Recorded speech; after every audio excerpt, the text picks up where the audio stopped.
आखिरी मिनट पे क्या हुआ, आखिरी मिनट में आपको पता है जरदारी साहब पहुंच गए। अच्छा। जरदारी साहब का सबसे पहले दिन से ये मौक़िफ़ था कि हम रहेंगे, मैं समझा लूँगा इस्टेब्लिशमेंट को कि हमें डिस्टेबलाइज़ ना करें, हम ये मुख्तलिफ फ़ैसले भी कर लेंगे, मगर हमें कुछ गारंटीज़ मिलनी चाहिए कि हमारे साथ फिर हमें उठा के बाहर तो नहीं फेंक दिया जाएगा। वजह एक पंजाब इनके हाथ में नहीं है, अभी PDM के हाथ में। अच्छा। लड़ाई झगड़े हो रहे हैं ना जी। उधर इस्लामाबाद के अंदर भी दो की मेजॉरिटी के साथ, वो भी चौधरी शुजात साहब के साहबजादे हैं और तारिक बशीर शीमा साहब है, दो वोट्स तो हैं। इस किस्म की चीज़ है, तो बड़ी नाजुक सिचुएशन थी।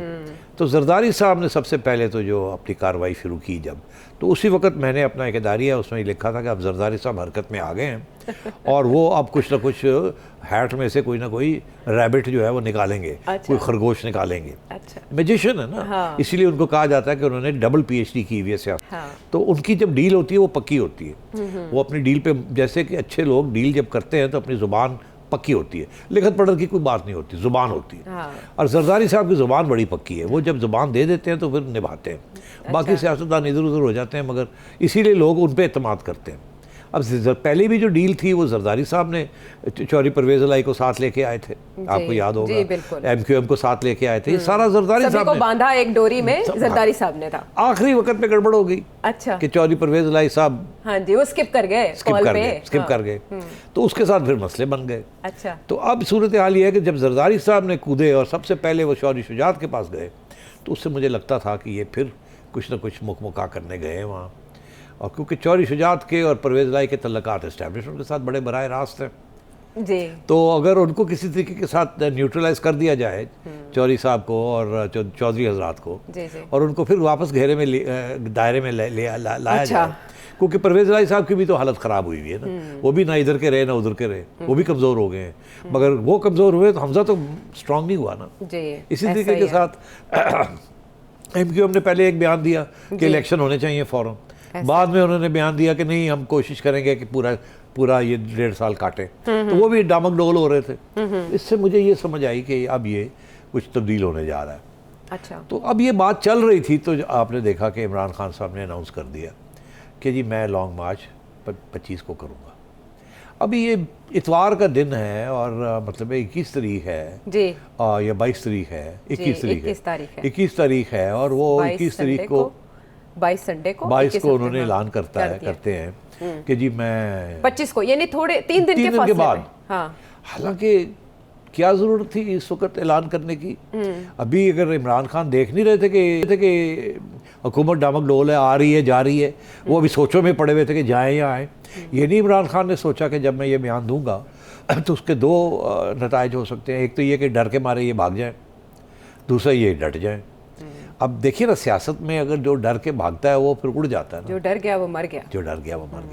तो जिसने भी इमरान खान को ये मशवरा दिया कि आप डेट अनाउंस कर दें और जल्दी करें, उसके साथ ये उसका असर क्या हुआ कि जरदारी साहब कामयाब हो गए। जरदारी साहब ने जाके नवाज शरीफ साहब को कहा और अपने दोस्तों को कहा कि अब आप कहाँ जा सकते हैं, अब अगर हम छोड़ के जाएंगे तो ये तो शिकस्त है हमारी। तो आवाम कहेगी दौड़ गए के आगे सरेंडर कर दिया। इमरान खान साहब इलेक्शन से पहले जीत गए। तो ये जब हुई बात तो सोचों में पड़ गए कि अब क्या करें। अच्छा। तो अब तो अगर इसको कन्फ्रंट करना है, हमने इसको टक्कर लेनी है, तो फिर रहना पड़ेगा। तो ये जो इकोनॉमिक क्राइसिस है इसको भी फिर निपटना पड़ेगा। ये तो छोड़ा नहीं जा सकता, हमारे तो गले पड़ जाएगी। लोग कहेंगे लो जी ये भी मसला नहीं हल कर रहे और ख़ुद भी बैठ गए। पहले ही लोग कह रहे हैं कि अगर आपने ये करना नहीं था तो आप आए क्यों। तो फिर ये फैसला हुआ कि नहीं, अब हम ये काम भी करेंगे, मुश्किल काम भी करेंगे और इमरान खान को कन्फ्रंट भी करेंगे, डट के बैठेंगे, दलेरी के साथ ये करेंगे। मगर फिर ये सवाल खड़ा हुआ कि अच्छा ये तो हो गया, मगर वैसे भी हमारी हुकूमत तो बड़ी कमज़ोर है, किसी वक्त भी इस्टेब्लिशमेंट हमारी छुट्टी करा सकती है, पैरों के नीचे से जमीन खींची जा सकती है एनी टाइम। तो वो उसका क्या होगा, उसकी कोई गारंटी है कि नहीं? हाँ, जरदारी साहब बोले क्या है गारंटी? जरदारी साहब ने फिर मेरा ख्याल है किस किस्म की गारंटी दी वो आप ना पूछे, मगर जो उसका जो नतीजा निकला है वो मैं आपको अभी बताता हूँ कि वो नतीजा ये निकला है कि एक तो ये मियाँ नवाज शरीफ साहब भी कन्विंस हो गए कि अब हमें बैठना चाहिए, एक बात। दूसरी बात ये कि अभी हमें कोई मुश्किल इकदाम जो हैं IMF वाले अभी नहीं कुछ करना चाहिए। इसलिए मिफ्ता इस्माइल जिनको पहले रोका हुआ था उनको अब कह दिया आप चले जाएं वहाँ जाके बात करें और उन्हें बता दें कि ये पेट्रोल की कीमतें हमने नहीं बढ़ाना, हम अब बजट बनाएंगे, बजट के अंदर आपके सारे जो मकासद हैं जिसके साथ हमने मईशत को संभालना है वो आपके साथ डिस्कस करके हम बजट में लेके आएंगे। अच्छा। और बजट को फिर हम चलाएंगे।